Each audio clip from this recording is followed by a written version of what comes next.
हिंदी साहित्य मंडल की तरफ से आज एक नवलेखन तेज पुरस्कार का कार्यक्रम एक रखा गया। अभी हमारे साथ हैं इस कार्यक्रम के main lead hero Rakesh Abrol ji. Rakesh ji नमस्कार। नमस्कार जी। राकेश जी पहले तो आपको ये पुरस्कार के लिए बहुत बहुत शुभकामनाएं। धन्यवाद। आप पेशे से एक प्रिंटर हैं, कैसे टाइम निकालते हैं? आपने एक अपना काव्य संग्रह निकाला, 152 के करीब आपने उसमें कविताएं लिखी हैं, कैसे इसका टाइम निकाला आपने? ये मैं बताना चाहूँगा कि ये कविताएं मैंने जो 1970 के मतलब पिछली शताब्दी में 7वें दशक से लिखना शुरू किया था। अच्छा। तो वहाँ से लिखते रहे, बीच में गैप भी हो जाता है, जैसे ज़िंदगी की स्ट्रगल में काफ़ी कम लिखा गया, लेकिन लिखता रहा मैं। और ये तो अभी एक किताब है, दूसरी किताब का मसौदा जो है बिल्कुल तैयार है मेरे पास। अच्छा हाँ। तो ये किताब प्रिंट तो काफ़ी देर पहले हो गई थी, फिर इसे रिलीज़ करने में टाइम लगा, फिर एक ये अपॉर्चुनिटी मिल गई कि अवार्ड एक घोषित हुआ, तो उसमें मैंने पार्टिसिपेट किया और ये मेरी पहली किताब थी। इसमें बहुत ही मैं भाग्यशाली हूँ कि पहली किताब पे मुझे ये पुरस्कार मिल चुका है। आज का जो कार्यक्रम हुआ इसमें आपकी कविताएं जो हैं आपके साथियों ने पढ़ के सुनाई, काफ़ी दिल को छू लेने वाली वो कविताएं थी। क्या इसके क्या कारण है ऐसी कविताएं आपने लिखी दिल को छू लेने वाली? क्या नहीं, कविताएं देखिए ऐसी कविताएं होनी चाहिए कि जो जैसे जब मैंने लिखना शुरू किया, मुझे जो गाइड किया गया उसमें अशोक जेरत जी थे, डॉक्टर अशोक जेरत जी, जो उस समय प्रोफेसर थे, बाद में वो रेडियो स्टेशन के डायरेक्टर बने। उन्होंने ये कहा था कि आपने भारी भरकम वो शब्द भी नहीं यूज़ करने हैं और ऐसे भाव लेने हैं जो आम आदमी को समझ आ सके। तो मेरा वही उसी पैटर्न पे मैंने कविताएं लिखी, सरल और सीधी। उससे क्या हुआ कि लोगों को अपील की है। मुझे तो आज पता चला कि जितने लोगों ने पढ़ी हैं वो काफ़ी उन्होंने सराहा है इसको। बाकी आप भी यहाँ पे रहे तो आपको भी पता चला कि वो जो कह रहे थे। तो यही कारण है कि मेरी कविताएं बड़ी सिंपल हैं और छोटी छोटी कविताएं हैं।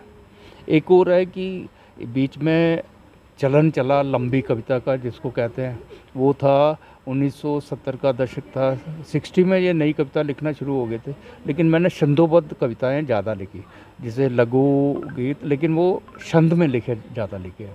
तो छंद में जब लोग पढ़ते हैं ना तो उनको बड़ा अच्छा लगता है, जैसे अच्छी फीलिंग होती है। तो एक ये वजह है कि वो कविता लोगों ने पसंद की है। आज का जो युवा वर्ग है वो इस लाइन से कहीं दूर है, कहीं भटका हुआ है, उनके लिए क्या संदेश देना चाहेंगे? देखिए, जैसे जैसे पढ़ना कम हो रहा है अभी, जैसे इंटरनेट आ गया है, पहले तो टीवी ने काफ़ी उसको किया है। लोग वो जब 24 आवर्स चैनल शुरू हुए तो बहुत से युवा जो हैं वो टीवी की तरफ आकर्षित हो गए। उसके बाद तो इंटरनेट जब आ गया है, ये फेसबुक, व्हाट्सएप, इसमें युवा लगे रहते हैं। तो उनको क्या है कि इतना ज्ञान मिल जाता है ऑलरेडी, उसमें ज्ञान क्या जैसे पूछे वो करते नहीं है इसमें। इवन के जो पहले होता था कि कुछ ऐसे लोग होते थे जो कि कविता यूज़ करते थे अपने आशिकी के लिए या समथिंग के लिए, वो भी अब ख़त्म हो गया अब तो ऐसा। तो वो एक वजह हो सकती है।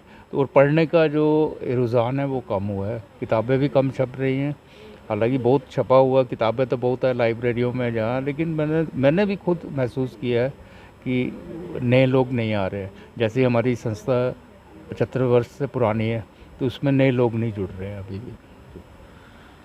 अब्रुल साहब, आपने आपका जो काव्य संग्रह है उसका शीर्षक आपने रखा तुम्हारे लिए। ये तुम्हारे लिए कौन? देखिए, मेरी एक कविता थी जब मैं कॉलेज में था, सेकेंड ईयर स्टूडेंट था साइंस कॉलेज में। तो मैंने वो वहाँ पे ना एक वीकली प्रोग्राम होता था जैसे क्लास में, तो वहाँ पे मैंने पढ़ी थी, वो शौकिया मतलब कविता लिखी थी, वही कविता थी। अब जब मैं इसको बनाने लगा, इसको कंपोज किया था, मेरी वाइफ का डेथ हो चुकी थी ऑलरेडी। तो मैंने कहा ये वो मेरे माइंड में आ गया कि ये कविता मैं उसको ही समर्पित करता हूँ। तो ये इसलिए तुम्हारे लिए नाम रखा इसका। तो हालांकि बहुत सी कविताएं हैं, उनका डिफरेंट शीर्षक हो सकते थे, लेकिन मैं ये डेडिकेट भी उसको की है तुम्हारे लिए, मतलब उसके लिए। तो ये थे हमारे साथ राकेश अब्रोल जी। जनता से मेरा अनुरोध है कि कमेंट बॉक्स में इन्हें शुभकामनाएं ज़रूर दें, और आशा ये करते हैं कि आने वाला जो युवा वर्ग है वो भी इस लाइन पे चले, एक कंस्ट्रक्टिव लाइन पे चले, ना कि जो डिस्ट्रक्टिव लाइन पे लोग जो चल रहे हैं उन्हें वहाँ से हटना चाहिए और एक अच्छी राह पे चलें। और अगले अपडेट्स के लिए देखते रहें जेके मिरर न्यूज़। नमस्कार।